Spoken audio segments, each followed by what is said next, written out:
em muitas cidades no Brasil, meu Pai. Eu sei que o Senhor tem uma palavra rema, uma palavra do céu nesta tarde, para falar e mudar corações, mudar cenários e mudar destinos de pessoas através da Tua palavra. Usa Ele poderosamente, em no nome de Jesus.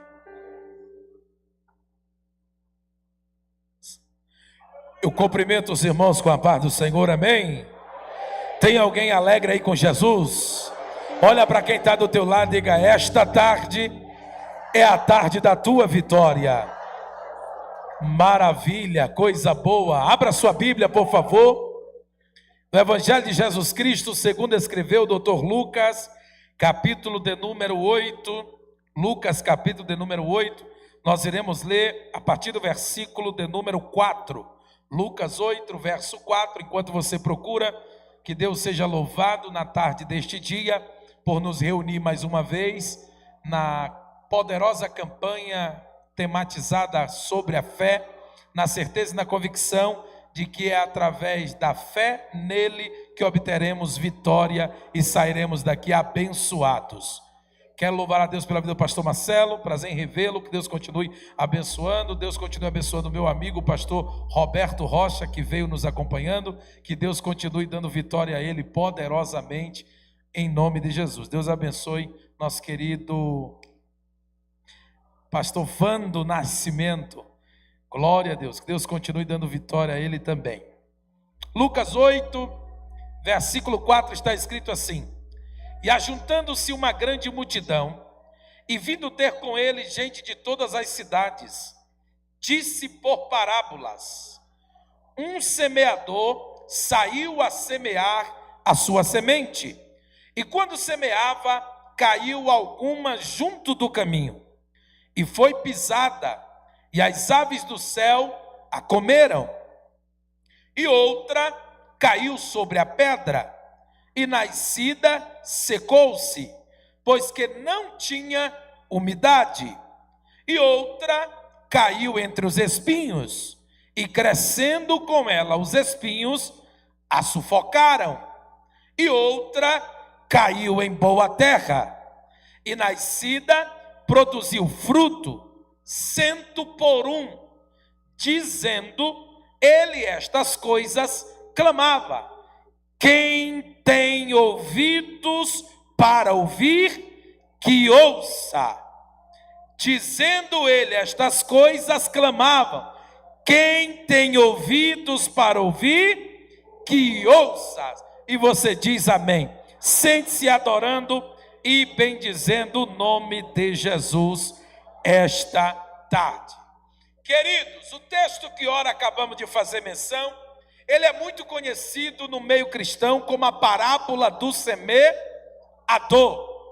E quando me foi passado a oportunidade para estar aqui esta tarde, e pensando na temática desta tarde sobre fé, o Espírito de Deus me trouxe à memória esta passagem bíblica. A Bíblia diz que Jesus havia se ajuntado, ou para melhor dizer, toda a multidão havia se ajuntado para ouvir os ensinamentos de Jesus. E a Bíblia deixa claro que Jesus, mais do que depressa, vai ensinar este povo. Porém, a Bíblia faz questão de dizer que Jesus resolve ensinar por parábolas. E aí Jesus conta esta parábola do semeador, que saiu a semear com a sua semente, porém uma caiu à beira do caminho, ou junto ao caminho, outra caiu entre os espinhos, outra caiu sobre a pedra, e outra caiu em uma boa terra. Então só aqui nós precisamos aprender a lição que esta parábola quer nos ensinar. Ela está falando de 4 tipos de terrenos. 4 tipos de terreno. Temos o terreno junto ao caminho, temos o terreno sobre a pedra, temos o terreno entre os espinhos e temos o terreno que é considerado boa terra. Quero crer eu, esta tarde, que eu estou pregando para aqueles que são de boa terra. Olha para o teu irmão e diga assim: essa terra aí é terra boa, é terra produtiva. Fato é que esses são os 4 cenários. Se você for para Mateus, capítulo de número 13, nós iremos encontrar a mesma parábola sendo dita, com um pequeno diferencial. Pastor Alcione, qual é o diferencial? É que lá os discípulos, eles interrogam a Jesus, dizendo assim, o texto diz, encerrando Jesus, ou seja, encurralaram Jesus, os seus discípulos, e disseram, ô mestre, faz favor aqui, a gente tem uma dúvida para tirar com o senhor. E aí Jesus disse, pois podem falar, qual é a dúvida de vocês? Senhor, a dúvida é o seguinte, por que o senhor está ministrando por parábolas?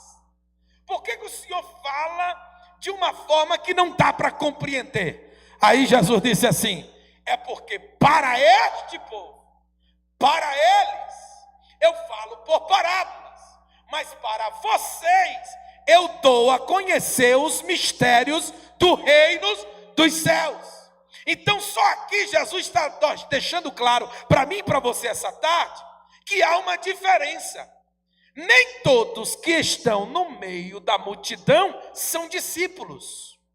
Nem todos que estão em volta de Jesus têm propósito de crer, obedecer e servir a Jesus.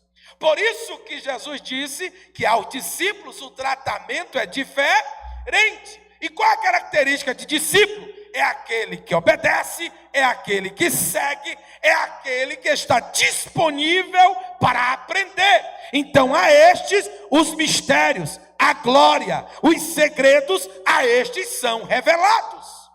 Porém aos outros a dificuldade de compreensão se torna maior. Agora, por que se torna maior a dificuldade de compreensão? Aí Mateus, capítulo 13, vai dizer o motivo, porque que para eles são mais difíceis. Versículo de número 15, olha para o telão.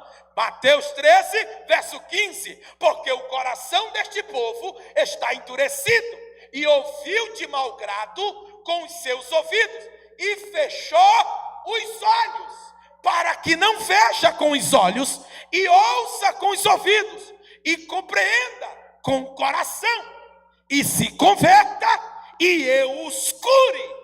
O que Jesus está dizendo é que aquela multidão que está diante dele enquanto ele ensina, eles não estavam dando a mínima às verdades que Jesus estava ensinando. E por que não estavam dando a mínima? Porque a preocupação única daquele povo era só a satisfação pessoal.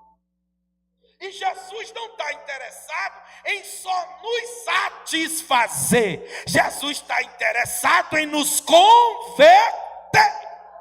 Jesus não está interessado em só me ajudar. Ele está interessado em me usar para ajudar alguém. Então a cura, a libertação, o milagre que Jesus quer fazer, Ele quer fazer em mim, para depois fazer através de mim. Então Jesus está deixando claro que este povo se aproxima dele com simplesmente interesses, nada mais do que isso. Mas o discípulo é diferente. O discípulo é totalmente o contrário da multidão. O discípulo aceita a correção, o discípulo aceita a disciplina, o discípulo entende, compreende, tira dúvida, segue, caminha 1 milha, caminha 2, porque ele sabe que a melhor coisa não é simplesmente ser satisfeito aqui, mas sim seguir os passos daquele que nos prometeu e morar lá. Então esta é a ideia. Então, quando Jesus menciona a parábola, ele fala de 4 tipos de terrenos. E aí eu quero exemplificar para você. Lucas 8, volta para Lucas 8. Lucas 8, o versículo de número 11, versículo de número 12. Versículo de número 12, nós encontramos o primeiro terreno. O primeiro, pastor, que terreno é esse? É o junto do caminho. O nome desse terreno é aquela semente que caiu junto do caminho. Aí nesse terreno, olha o que a Bíblia diz no verso 12. Os que são junto do caminho, estes são os que ouvem, depois vem o diabo e tira-lhes do coração a palavra, para que se não salvem. Aí eu amei isso aqui, ó, crendo. Diga comigo, crendo. Espera aí, irmão. Jesus está dizendo que eles ouvem, o diabo vem e rouba a palavra. Então somente essa palavra não desce ao coração, para que se não salvem. Mas aí tem uma vírgula dizendo, crendo. O que a Bíblia está querendo deixar claro? É que eles vão à igreja acreditando que vai receber alguma coisa. Eles crêem. Só que o problema não é chegar na igreja crendo. O problema é ouvir a palavra que é ministrada e não permitir o diabo arrancá-la do seu coração. E como é que o diabo faz isso? Já foi mencionado aqui sobre distração, sobre infiltração, que o diabo está usando as redes sociais. Mas como é uma das armas que o diabo usa? Simples. O diabo não está interessado em usar um amigo. O diabo não está interessado em usar uma liderança para tentar desmotivar você. Sabe quem o diabo está doidinho para usar, para desmotivar e para acabar com você? Diga, sei não, pastor. Você. É você mesmo o problema de você. É eu que sou o problema de eu mesmo. Sabe o que a Bíblia está deixando claro? É que eu entro aqui crendo que hoje Deus pode falar comigo, pode mudar. Aí de repente vem o Vando Nascimento e canta uma canção poderosa como essa. Vem a equipe de louvor e canta, Deus vai na frente quebrando o caminho, quebrando as correntes, tirando os espinhos. Aí eu escuto tudo isso, mas quando eu piso a porta para fora, eu digo, realmente Deus faz isso, mas eu não tenho sorte. Realmente para mim é mais difícil. Eu acho que isso não vai, esse quadro da minha vida não vai mudar não. Vai demorar mais uns 5 anos ainda para talvez Deus fazer alguma coisa. Então eu começo a deixar o diabo alimentar a minha vida. E esses momentos que o diabo está alimentando a minha vida, está sendo retirado do meu coração toda a palavra profética que foi liberada esta tarde. Então olha para quem está do seu lado e diga assim, não deixe o ladrão levar o que Deus colocou em você. Não deixe. Porque a função do diabo é matar, roubar e destruir. E a Bíblia diz, cuida bem da tua coroa para que ninguém tome. Então, tudo que Deus ministra ao seu coração é para que você o guarde, para em tempo oportuno você possa colocar em prática. E tudo isso tem que ser feito com o quê? Com fé. A palavra foi ministrada hoje, mas está aqui. Não foi ministrada hoje, mas eu ainda não alcancei a vitória. Mas está aqui, no momento certo vai chegar. E quando chegar no momento certo, eu vou lembrar que foi através do que eu ouvi neste dia. Então o primeiro terreno é junto do Coloca o verso 13, para você ver o segundo terreno. É os que estão sobre a pedra, ou seja, o terreno pedregoso. Estes são os que, ouvindo a palavra, a recebem com alegria. Mas como não tem raiz,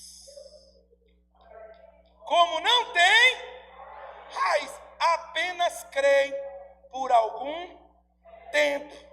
E no tempo da tentação se desviam. O verso de número 12 está mostrando o tipo de terreno que é junto do Que fé é essa, irmão?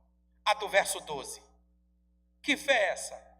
Diga comigo, é a fé morta. É a fé morta. Por que a fé é morta? Coloca Tiago aí. Tiago. Chama meu irmão Tiago aí. Bota ele bem aí, Tiago 2,17. Tiago 2. Assim também a fé, se não tiver as obras, é morta em si mesmo. Lembra do versículo 12, o que é que eu li? Lucas 8,12, ele diz que os que estão junto ao caminho são aqueles que ouvem, depois vem o diabo e tira do seu coração. Então qual é a minha função? É não deixar o diabo arrancar do meu coração. Isso se chama o quê? Prática. Eu vou praticar todo dia na minha vida um posicionamento espiritual a ponto de eu não permitir o diabo ter acesso à minha vida. Então o nome dessa minha atitude de praticar essa autodefesa é nada mais, nada menos do que uma obra espiritual que eu estou realizando para Deus. E qual é a obra? Defendendo a minha vida espiritual. espiritual. Então, se eu pratico esta obra, logo a fé que está em mim é uma fé viva. Mas se eu tiver fé e não coloco em prática a autodefesa, não uso o escudo da fé, o que é que vai acontecer comigo? A minha fé morre. E aí eu entro nesse quadro de um crente que vem na tarde dos milagres, dizendo que tem fé, mas a minha fé já morreu há muito tempo. Agora o verso 13 é outro tipo de fé. Esse texto aqui, ó, os que estão sobre a pedra, estes são os que ouvindo a palavra recebem com alegria, mas como não tem raiz, apenas creem por algum. Então diga-se bem alto para o irmão escutar, para ele saber que essa fé não pertence a ele. Qual? Diga, a fé temporária. Pastor, que fé é essa? É aquela que eu estou um dia quando eu acordo. É céu, é glória. Sai Satanás, sai demônio. Eu vou vencer, eu vou triunfar. Eita, meu pastor orou por mim, eu creio. Já deu certo, eu vou assinar, eu vou tomar posse. Isso foi hoje. Mas quando amanhecer amanhã,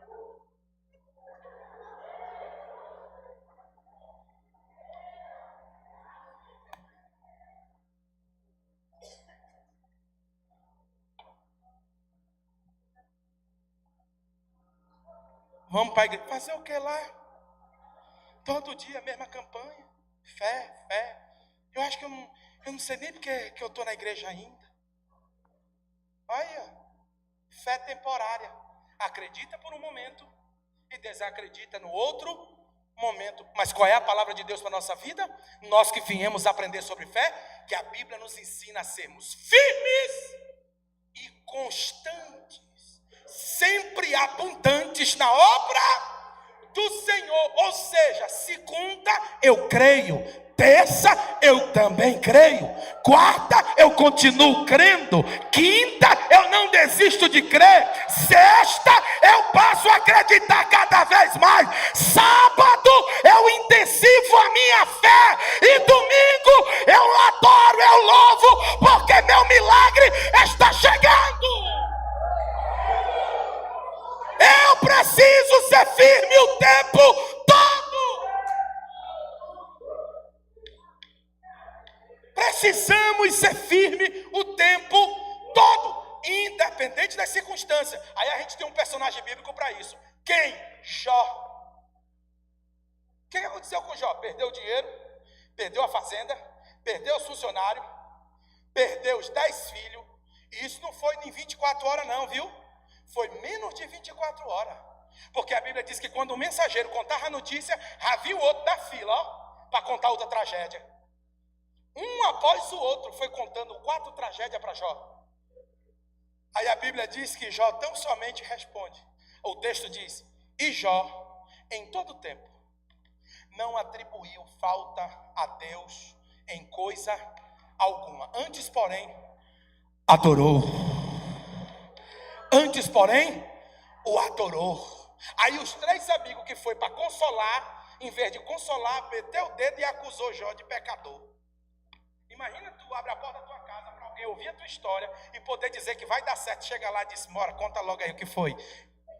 Com quem tu adulterou? Qual foi a maconha que tu fumou? Qual foi a cocaína que tu cheirou? Bora, tu deve ter feito um pecado muito grande. Qual foi o sangue que tu bebeu na encruzilhada? Bora, me conta, tem alguma coisa errada aí.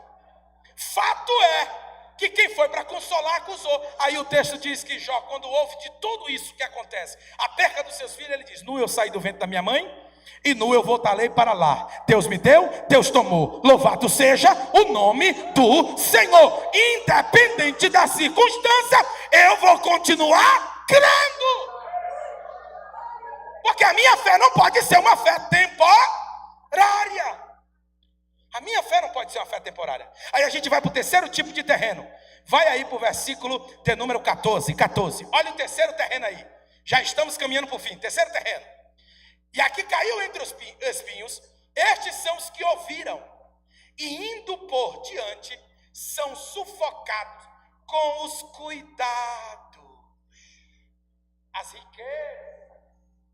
Os deleites da vida. e não dão fruto com perfeição. Sabe que tipo de terra é essa? Que tipo de cristianismo é esse? Sabe que tipo de fé opera em quem tem um terreno desse? É a fé materialista. Ele só enxerga as coisas e não o Deus das coisas.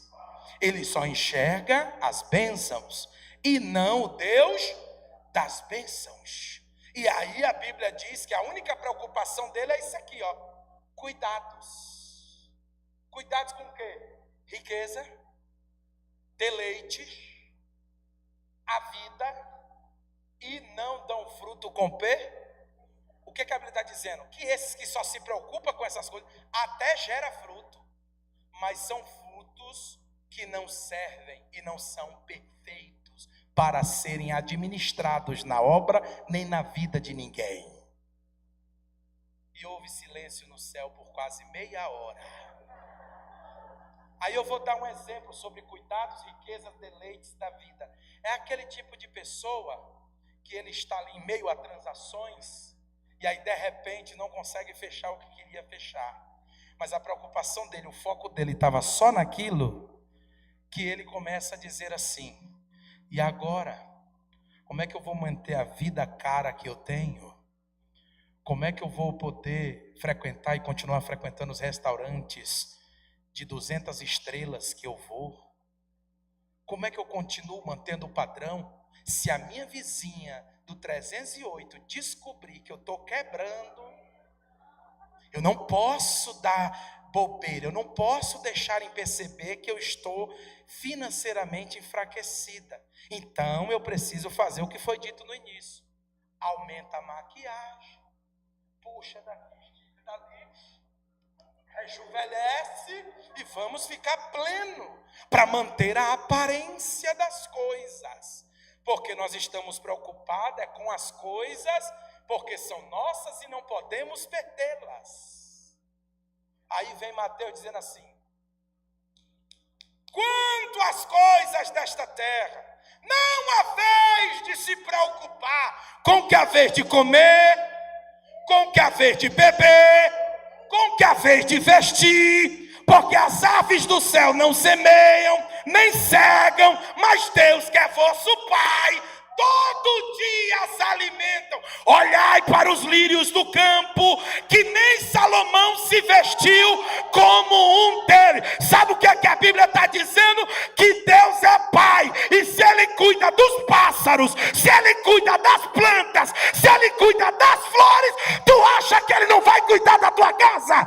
Tu acha que Ele não vai cuidar da tua família? Olha para quem está do teu lado e diga: você está dentro do cuidado de Deus.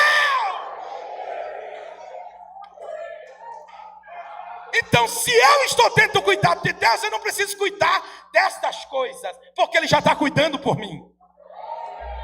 Ele já está cuidando por mim. Quem está me ouvindo, diga amém. Sabe o que é cuidar de Deus? Eu vou dar um exemplo pessoal. A minha tia chegou do Maranhão agora, lá de Timon. Tem algum maranhense aí? Meu Deus. Escute, ela chegou de Timon, cheia de um turbilhão de problema. Por quê? Uma das filhas, no dia do aniversário da mãe, com 19 anos de idade, chegou: mamãe, estou indo embora. Vai para onde? Vou embora da sua casa. Sério, minha filha? Sério, vai morar com quem? Com meu namorado. Sério, com seu namorado? Amém, minha filha, quem é seu namorado? Aí mostrou a foto.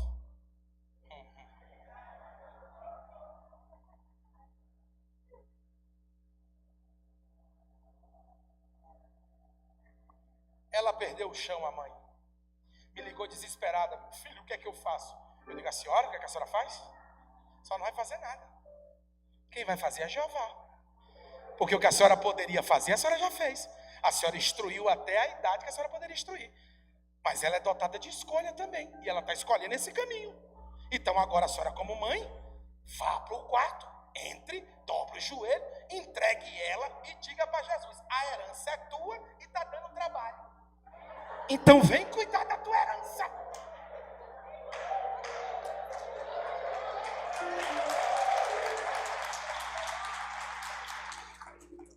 Resultado, ela veio para cá. Só que detalhe, a menina foi embora. Tem 3 meses. Mas é os 3 meses. Mãe, faz um pix. Mãe, tem remédio aí? Mãe, eu tô com fome. Oxe, não queria viver. Não queria ir. Aí minha tia, ai, meu filho, o que é que eu faço? Eu digo, o que é que a senhora faz? Faça como Jesus faz com seus filhos. Porque Hebreus capítulo 12, ou é 10 ou é 12, diz que Deus disciplina e corrige os filhos que amam. E quanto mais Deus corrige, eles se aproximam da santidade de Deus. Então quem ama, bota aí, deixa eu ver se eu lembro de cabeça, se a massa cefálica está funcionando. Provérbio 18, será que é 18, 24 ou é 13, 24? Coloca aí, só para ver se é. Se não for, depois a gente esquece. O homem que tem muitos amigos pode congratular. Não, 18 não, é 13, 24 ou 18. É 13, 24, foi 13, 24. Aê! O que retém a sua vara aborrece o seu filho, mas o que o ama a seu tempo o castiga. Aí um monte de pai, um monte de mãe, eu tenho fé que Deus vai honrar meu filho. E o menino aprontando, quebrando móvel e fazendo um mau comportamento e desobedecendo. E o pai, eu tenho fé que ele vai mudar. E Jeová dizendo, Provérbios 13, 24. Provérbio 13, 24. Se tu ama, usa a vara. Se tu ama, usa a vara. E o pai e a mãe não usam, porque tem dó. Porque agora estamos vivendo uma sociedade moderna que diz que não pode tocar. Aí deixa eu te falar uma coisa. Tu sabe por que tu é honesto hoje? Tu sabe por que tu tem caráter hoje? Porque quando tu ia dizer para tua mãe assim, só uma besteirinha, mãe, a menina ali caiu, levantou a saia.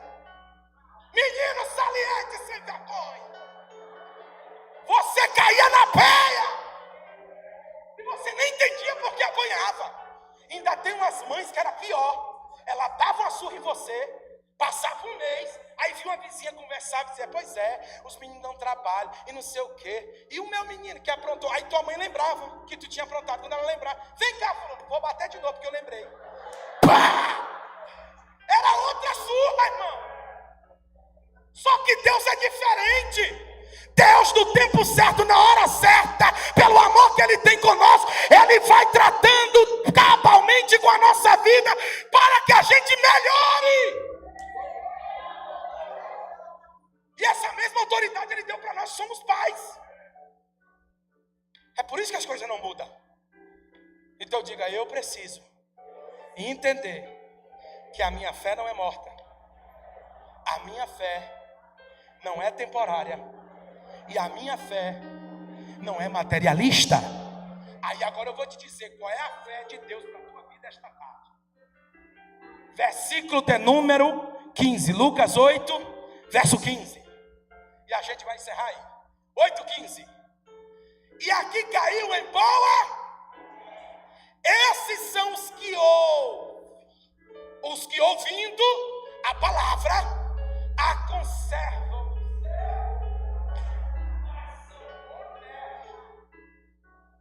E bom, e dão fruto com perseverança. Dão fruto com quê? Vai trocar? Ah, tá. Você... Aleluia. Dão fruto com quê? Perseverança. Então, quarto tipo de fé, e é esse que Deus espera de nós. Nem a primeira, nem a segunda, nem a terceira. É a quarta. A fé que precisamos ter esta tarde é a fé perseverante. É a fé o quê? Pastor, quem teve a fé perseverante na Bíblia? A mulher do fluxo de sangue, 12 anos, gastando tudo, ficando pobre, mas na mente dela, se eu tão somente tocar, se eu tão somente tocar nas vestes dele, eu ficarei curada. E Bartimeu, que o povo dizia, cala a boca, segue.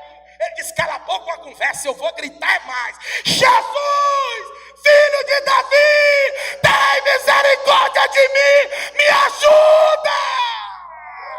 Ele não desistiu, ele não olhou para trás, ele não parou, ele não disse que alguém estava com raiva dele. Pelo contrário, ele olhou para Jesus e continuou perseverando. Se coloca de pé esta tarde. Deus vai gerar em você uma fé perseverante. Temer porque se eu estou guardado por quem nunca perdeu batalhas, seu nome O nome dele é.